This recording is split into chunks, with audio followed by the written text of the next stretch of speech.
السلام علیکم ورحمۃ اللہ وبرکاتہ۔ آج ہم سورہ النمل کی آیت نمبر 45 سے شروع کریں گے۔ اعوذ باللہ من الشیطان الرجیم، بسم اللہ الرحمن الرحیم۔ وَلَقَدْ أَرْسَلْنَا إِلَى ثَمُودَ أَخَاهُمْ صَالِحًا، اور البتہ تحقیق یا بلا شبہ یہ بات ہے کہ ہم نے قوم سمود کی طرف ان کے بھائی صالح علیہ السلام کو بھیجا۔ ان اعبدوا اللہ فاذا هم فریقان یختصمون، یہ کہ اللہ کی عبادت کرو، بس اس وقت دو گروہ آپس میں جھگڑتے تھے۔ یعنی سیدنا صالح علیہ السلام نے جب اپنی قوم کو اللہ کا پیغام پہنچایا اور ان کو توحید کی دعوت دی تو ان کی قوم دو گروہوں میں بٹ گئی۔ ایک مسلمان ہونے والے تھے اور ایک غیر مسلم، اور دونوں جھگڑنے لگے۔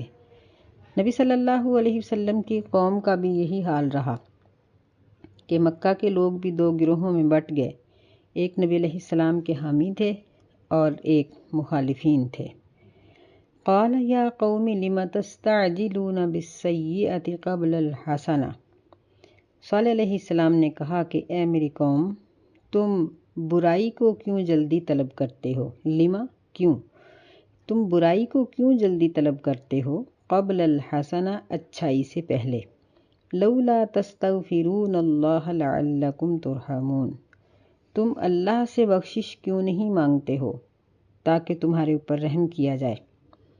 یعنی قوم صالح یہ صالح علیہ السلام سے بار بار عذاب کا مطالبہ کرتی تھی، اور پھر انہوں نے جب نشانی طلب کی تو صالح علیہ السلام نے اللہ سے دعا کی۔ اللہ تعالیٰ نے قوم کے کہنے کے مطابق اونٹنی کو بھیجا، اور صالح علیہ السلام نے ان کو بتایا کہ اگر تم اس کو تکلیف پہنچاؤ گے تو تم پر عذاب آ جائے گا۔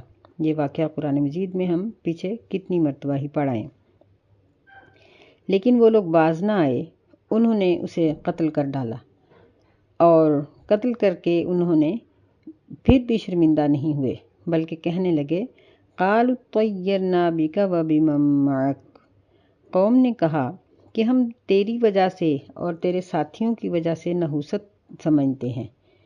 یعنی یہ جو عذاب اللہ کی طرف سے آتے ہیں نعوذ باللہ، یہ تمہاری وجہ سے ہیں، اور جو تم پر ایمان لائے ہیں ان کی وجہ سے ہیں۔ قال طائرکم عند اللہ بل انتم قوم تفتنون، صالح علیہ السلام نے کہا طائرکم، تمہاری نحوست اللہ کی طرف سے ہے، بلکہ تم ایسی قوم ہو جو آزمائی گئی ہو۔ کسی سے نحوست پکڑنا یہ ہماری شریعت میں بھی منع ہے۔ نبی صلی اللہ علیہ وسلم نے فرمایا کہ میں اچھی فعل کو پسند کرتا ہوں، میں بری فعل کو پر یقین نہیں رکھتا۔ بری فعل کیا ہوتی ہے کہ جس طرح جاہل لوگ تھے جہالت کے دور میں، تو وہ آج کل بھی جو جاہل لوگ ہیں وہ کہتے ہیں کہ جی ہم کام کے لیے گئے، آگے سے کوا آ گیا، کالی بلی آ گئی، گھر سے باہر نکلے کالا کتا آ گیا، یا کہیں جانا تھا یا کوئی کام کرنا تھا، کوئی رشتہ کرنا تھا تو کوئی ایسا شخص آ گیا جس کو ہم ناپسند کرتے تھے، لہٰذا اب یہ کام ٹھیک نہیں ہے۔ نبی صلی اللہ علیہ وسلم نے فرمایا کہ خبردار تمہیں کوئی چیز یعنی کسی چیز سے بری فعل کام کرنے سے نہ روکے۔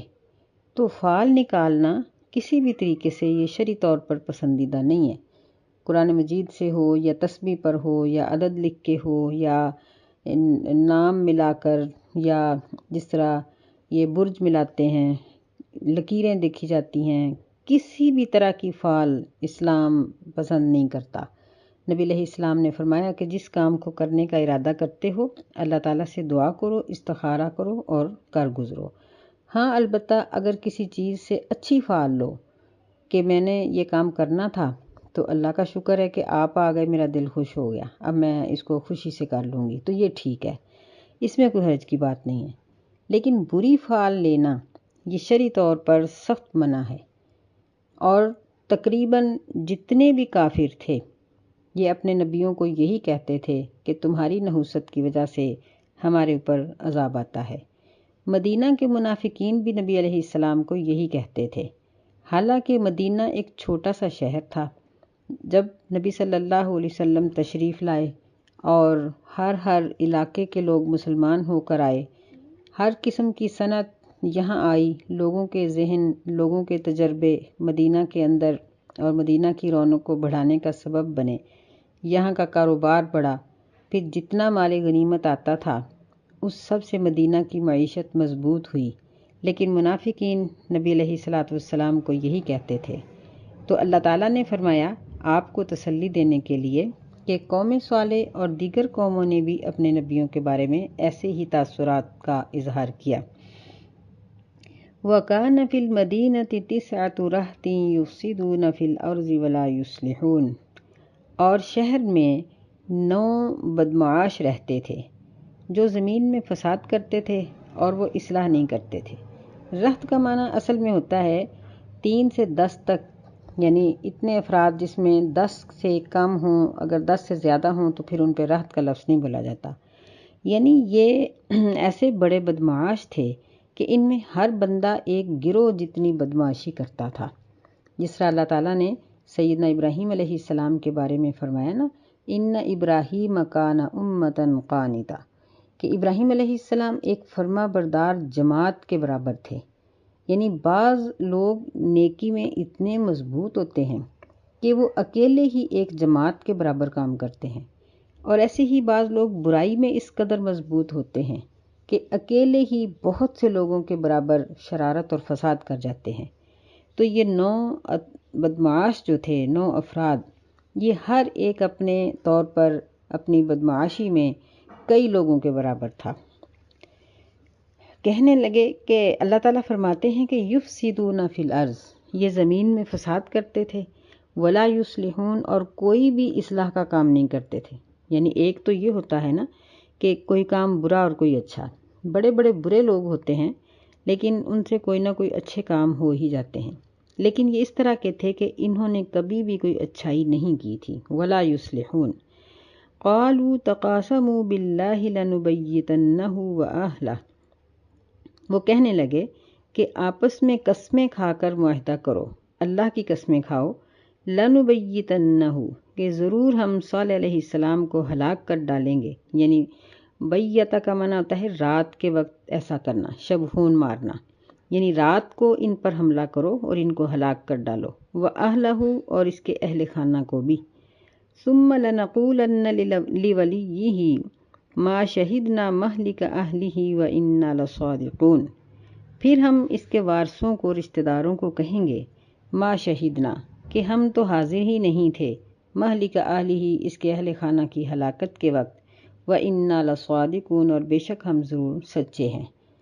یعنی مفسرین لکھتے ہیں کہ جب انہوں نے اونٹنی کو قتل کر ڈالا اور وہ غائب ہو گئی تو سیدنا صالح علیہ السلام نے ان کو کہا کہ اب تم لوگ اللہ کے عذاب کا انتظار کرو جو 3 دن تک تم پر آ جائے گا۔ اگر یہ لوگ قوم یونس کی طرح توبہ کر لیتے تو اللہ تعالیٰ ان کو معاف کر دیتا، لیکن انہوں نے توبہ نہیں کی بلکہ فساد اور شر میں اور بھی بڑھ گئے، اور انہوں نے یہ پروگرام بنایا کہ عذاب تو اب آنا ہی ہے، یا جب آئے گا تب دیکھیں گے، پہلے نعوذ باللہ اس فیملی کو تو ٹھکانے لگائیں۔ اور پروگرام یہ طے ہوا کہ رات کو ہم مل کر حملہ کریں اور صالح علیہ السلام کو مع اہل خانہ ہلاک کر دیں، نعوذ باللہ۔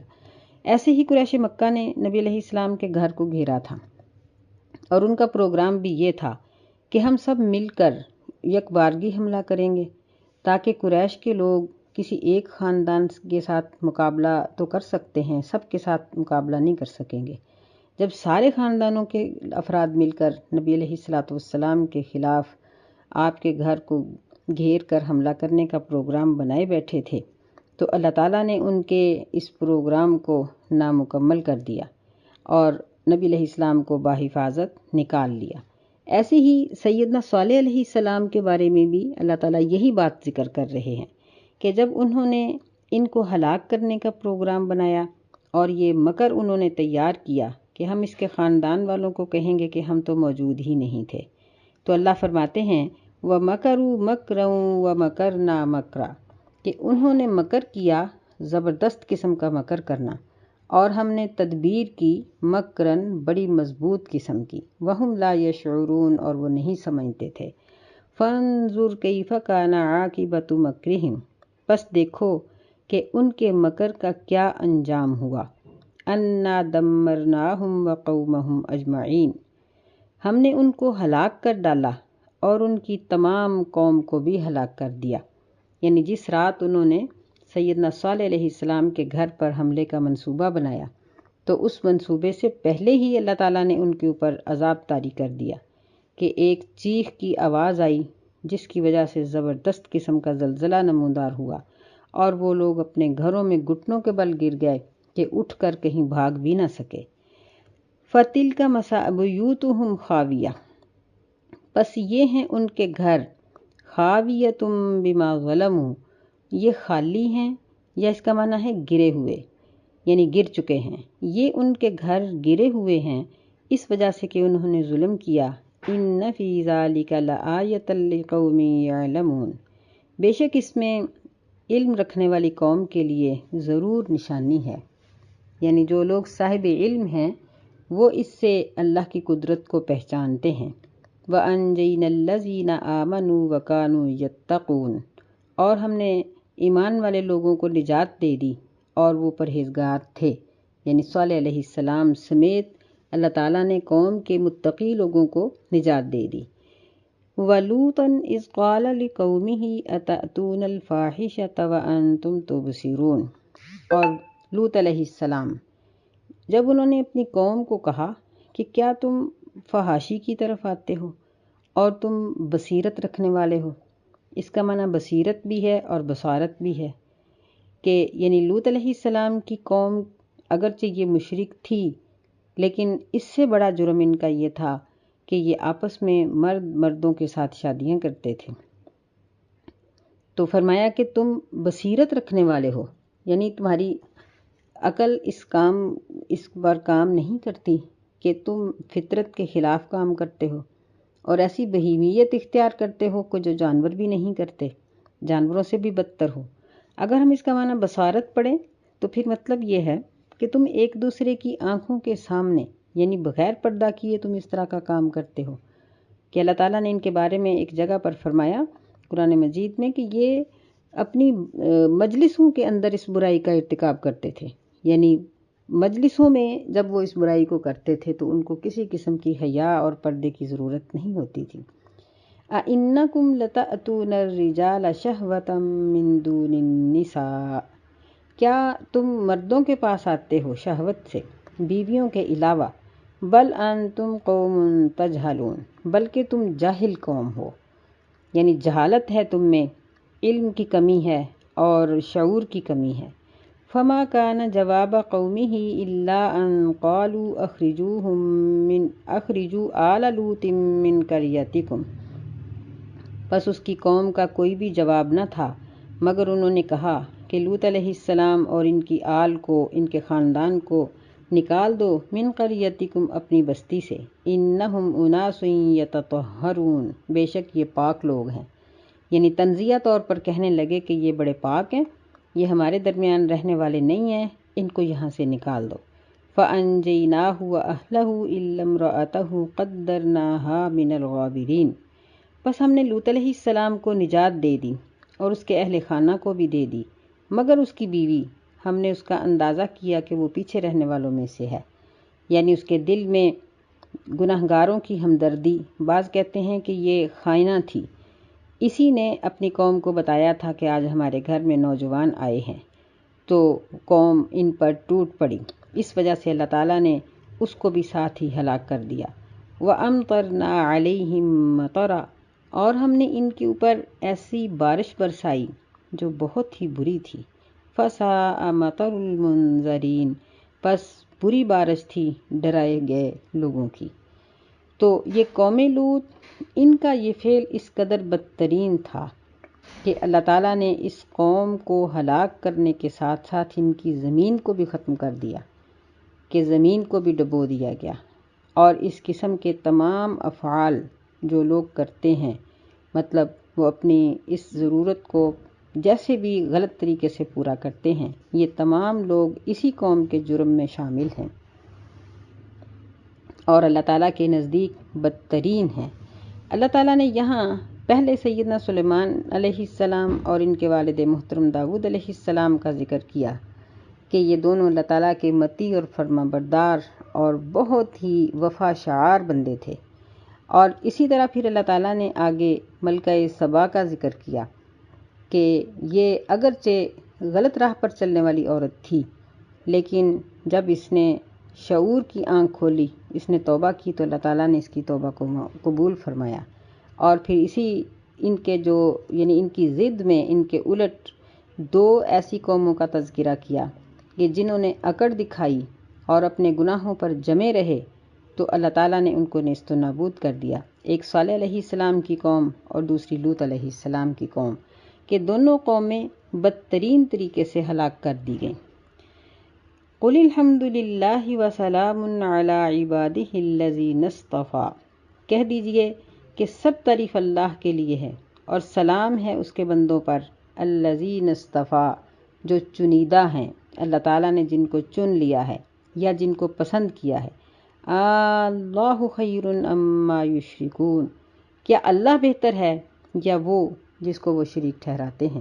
یعنی اگر ان کے معبود کسی کام کے ہوتے تو ان کو اپنی قوموں کو ان عذابوں سے بچا لیتے، لیکن جب یہ قومیں ہلاک ہو گئیں، تباہ و برباد ہو گئیں، تو اس کا مطلب یہ ہے کہ اللہ ہی اگر کسی کی مدد کرے تو کر سکتا ہے، جس کو اللہ ہلاک کرنے پہ آ جائے اس کو کوئی بچا نہیں سکتا۔ آگے اللہ تعالیٰ نے اپنی قدرت کے چند دلائل بیان کیے ہیں۔ امن خلق السماوات والارض وانزل لکم من السماء ماء، کس نے پیدا کیا آسمانوں کو اور زمین کو، اور کس نے نازل کیا تمہارے لیے آسمان سے پانی؟ فَأَنبَتْنَا بِهِ حَدَائِقَ ذَاتَ بَهْجَةٍ، پس ہم نے اس پانی کے ساتھ اگائے گھنے باغات، حدائق یہ حدیقتن کی جمع، ذات بہجتن گھنی شاخوں والے۔ ما کان لکم ان تنبتوا شجرہا، تمہارے یہ لائق نہیں تھا کہ تم اس کے درختوں کو اگاتے۔ اِلٰہٌ مع اللہ، کہ اللہ کے ساتھ اور بھی کوئی معبود ہے؟ بل ہم قوم یعدلون، بلکہ وہ ایسی قوم ہے جو حد سے آگے نکلی ہوئی ہے۔ یعنی درختوں کا بیج تو لگایا جا سکتا ہے، لیکن ان کو اگانا، ان کو پھر پھل آور کرنا، پھلدار کرنا، یہ صرف اللہ ہی کا کام ہے۔ تو فرمایا کہ بتاؤ کہ کیا اللہ کے ساتھ کوئی اور معبود ہے؟ اور اگر کوئی اللہ کے ساتھ کسی دوسرے معبود کو پکارتا ہے تو پھر وہ اللہ کی حدوں کو پار کرنے والا ہے۔ امن جعل الارض قرارا وجعل خلالها انہارا، کس نے بنایا زمین کو ٹھہری ہوئی اور اس نے اس کے درمیان خلالہا، اس کے درمیان نہریں جاری کیں، وجعل لها رواسی، اور اس نے اس زمین پر پہاڑ گاڑے، وجعل بین البحرین حاجزا، اور کس نے دو دریاؤں کے درمیان بند باندھا۔ اِلٰہٌ مع اللہ، کیا اللہ کے ساتھ کوئی اور معبود ہے؟ بل اکثرهم لا یعلمون، بلکہ ان میں سے اکثر علم نہیں رکھتے، بے علم ہیں، جاہل ہیں۔ یعنی اگر زمین متحرک رہتی، جس طرح نبی صلی اللہ علیہ وسلم نے فرمایا کہ زمین کو اللہ نے پیدا کیا تو اس میں تھر تھراہٹ تھی، اللہ تعالیٰ نے اس کو ٹھہرانے کے لیے اس کے اوپر پہاڑ گاڑے، تو اگر زمین نہ ٹھہرتی تو آپ سوچیں کہ دنیا کا کوئی کاروبار بھی نہ چل سکتا۔ اگر نہریں نہ ہوتیں تو انسان پانی کہاں سے حاصل کرتا؟ اور پھر پہاڑوں کے فوائد، اور پھر دریاؤں کے پردے، اور میٹھے اور کھاری پانی کا اکٹھا جاری ہونا، یہ سب اللہ ہی کی قدرتیں ہیں۔ امن یجیب المضطر اذا دعاہ، کون ہے جو قبول کرتا ہے مجبور کی دعا کو، اذا دعاہ جب وہ اس کو پکارتا ہے، ویکشف السوء اور کون کھولتا ہے تکلیفوں کو، ویجعلکم خلفاء الارض اور اللہ تعالیٰ نے تمہیں زمین میں ایک دوسرے کے بعد آنے والے بنایا۔ اِلٰہٌ مع اللہ، کیا اللہ کے ساتھ اور بھی کوئی معبود ہے؟ قلیلا ما تذکرون، بہت تھوڑا ہے جو تم نصیحت پکڑتے ہو۔ یعنی دنیا کی تاریخ میں بے شمار اور لاتعداد ایسے واقعات ہمیں ملتے ہیں کہ جب اللہ تعالیٰ نے اپنے بندوں کی پکار کو سنا اور ان کی پکار کا جواب دیا اور ان کی مدد کی، اور ایسی ایسی تکلیفوں سے ان کو نجات دی کہ دیکھنے والوں کی عقل دنگ رہ گئی۔ امن یہدیکم فی ظلمات البر والبحر، کون ہے جو تمہاری رہنمائی کرتا ہے خشکی اور سمندر کے اندھیروں میں؟ وَمَن يُرْسِلُ الرِّيَاحَ بُشْرًا بَيْنَ يَدَيْ رَحْمَتِهِ، اور کون ہے جو خوشخبری دینے والی ہواؤں کو بھیجتا ہے اپنی رحمت سے پہلے، بارش سے پہلے۔ أَإِلَٰهٌ مَّعَ اللَّهِ، کیا اللہ کے ساتھ کوئی اور بھی معبود ہے؟ تَعَالَى اللَّهُ عَمَّا يُشْرِكُونَ، اللہ تعالیٰ بلند ہے اس چیز سے جس کو وہ شریک ٹھہراتے ہیں۔ یعنی سمندر اور خشکی کے اندھیروں میں راستوں کو معلوم کرنا، اور پھر دنیا کا نظام جس طرح انسان چلا رہے ہیں اور سارے کام کاج کر رہے ہیں، ان سب کے پیچھے اللہ تعالیٰ کی قدرت ہی نمایاں ہے۔ اور پھر بارش سے پہلے ہواؤں کا بھیجنا، یہ سب اللہ ہی کی قدرت میں ہے، اس کے علاوہ کوئی ان کاموں کو سر انجام نہیں دے سکتا۔ أَمَّن يَبْدَأُ الْخَلْقَ ثُمَّ يُعِيدُهُ، کون ہے جو پہلی بار مخلوق کو پیدا کرتا ہے پھر اس کو دوبارہ بھی لوٹائے گا؟ وَمَن يَرْزُقُكُم مِّنَ السَّمَاءِ وَالْأَرْضِ، اور کون ہے جو تمہیں آسمانوں اور زمین سے رزق دیتا ہے؟ أَإِلَٰهٌ مَّعَ اللَّهِ، کیا اللہ کے ساتھ اور بھی کوئی معبود ہے؟ قُلْ هَاتُوا بُرْهَانَكُمْ إِن كُنتُمْ صَادِقِينَ، کہہ دیجئے کہ تم اپنی دلیل لے آؤ اگر تم سچ بولنے والے ہو۔ یعنی اگر اللہ کے علاوہ کوئی اور بھی ایسا ہے جو پہلی بار پیدا کر سکتا ہے، کسی بے اولاد کو اولاد دے سکتا ہے، یا کسی مرے ہوئے کو زندہ کر سکتا ہے، جس طرح اللہ تعالیٰ نے ہر دور میں کئی مردوں کو زندہ کر کے دکھایا، اور کون ہے جو آسمانوں سے بارش اتارتا ہے؟ اگر اللہ بارش کو روک لے تو کون سی ایسی طاقت ہے جو اس بارش کو لے آئے؟ تو یقینی بات ہے کہ اس کا جواب نفی میں ہے۔ اللہ فرماتے ہیں کہ اگر تمہارے پاس غیر اللہ کے معبود ہونے کی کوئی دلیل ہے تو لے آؤ۔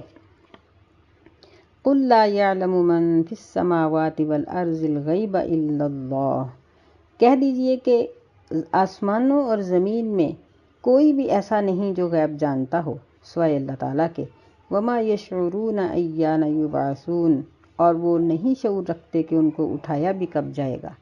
یعنی غیب، اس کے بارے میں پہلے بھی کئی دفعہ بات ہو چکی ہے کہ غیب اس کو کہتے ہیں جو حواس خمسہ سے معلوم نہ ہو، یعنی اس کے علاوہ ہو۔ اگر ہم کسی چیز کو سونگھ کر یا چکھ کے یا مشین یا کسی آلے کے ساتھ اس کو معلوم کر لیتے ہیں تو اسے غیب نہیں کہا جا سکتا۔ جو چیز حواس خمسہ کے علاوہ ہو اور پھر 100% درست ہو اس کو غیب کہا جا سکتا ہے، اور یقیناً یہ چیز صرف اللہ ہی کے پاس ہے اور کسی کے پاس نہیں۔ تو فرمایا کہ یہ مردے اور یہ معبود جن کو تم پکارتے ہو، ان کو تو اتنا بھی نہیں پتا کہ ان کو کب قیامت کے دن اٹھایا جائے گا۔ بَلِ ادَّارَكَ عِلْمُهُمْ فِي الْآخِرَةِ، بلکہ ان کا علم مختلف ہو گیا ہے آخرت کے بارے میں، یعنی دراصل یہ خود ہی شک میں ہیں۔ بَلْ هُمْ فِي شَكٍّ مِّنْهَا، بلکہ یہ آخرت کے بارے میں شک کرتے ہیں۔ بَلْ هُمْ مِنْهَا عَمُونَ، بلکہ یہ آخرت کے بارے میں اندھے پن میں ہیں، یعنی ان کا اصل میں آخرت کا انکار ہے، یہ آخرت کو مانتے ہی نہیں، حالانکہ آخرت برحق ہے، اور اللہ تعالیٰ قیامت کے دن ہر انسان کو اٹھائے گا، اور کوئی ایک بھی انسان ایسا نہیں ہوگا جو میدان محشر میں اکٹھا ہونے سے بچ سکے یا بھاگ سکے۔ نہیں، اللہ ہر ایک کو اکٹھا کریں گے اور ہر ایک کی زندگی کی پڑتال کی جائے گی اور اس کا حساب و کتاب کیا جائے گا۔ اللہ تعالیٰ سے دعا ہے کہ اللہ ہمارے لیے زندگی اور موت اور قبر اور حشر ساری منزلوں کو آسان فرمائے۔ آمین۔ السلام علیکم ورحمۃ اللہ وبرکاتہ۔